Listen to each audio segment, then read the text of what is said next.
Edición 6. Carnestuliendas en Biarn. Miña familia lle puyar tan só a veyer o primer auto do carnaval biarnés. O Biarn ye unha rexión de Francia que fa muga con o Pirineu aragonés. E por iso que había tradicións que son compartidas entre os dos territorios. O carnaval biarnés tiene un personaxe que se clama Sant Pansar, que lle o suyo protagonista. Tot principia quan o personaxe fuye das tierras biarnesas e se'n va a Aragón a boriniar e festellar con as mullers altoaragonesas.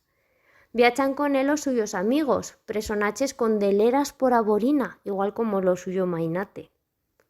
Cuan en Biarn paran cuenta de que Sant Pansar se lles lampau, marchan a escalo e arriban en Ansó, endo ha prebau d'amagase. As chents biarnesas e as ansotanas, junto con os amigos de Sant Pansar, se petenan o lugar mirando de trobalo.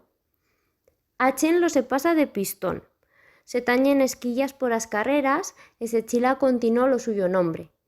También se canta de conchunta aqueras montañas, que ye el himno dos biarneses. Els cantan en biarnés, e nusatros en aragonés. Antiparti, de cabo cuan, sale el personaxe toterrau de bella casa e da una clau de por dos en lleiu Sant Pansar.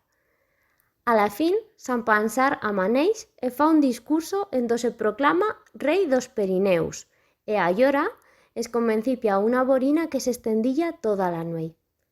Tot remata con Sant Pansar tornando a fuyir agora carata Francia. A la fin, aconseguirán pillarlo en Po, pero tornará a eslampase es comencipiando una otra vegada la historia. Cal decir que bella añada Sant Pansar también ye plegau dica hecho Uchaca, pero lo lugar en do más goyo le fa amagase cosa estar Ansó.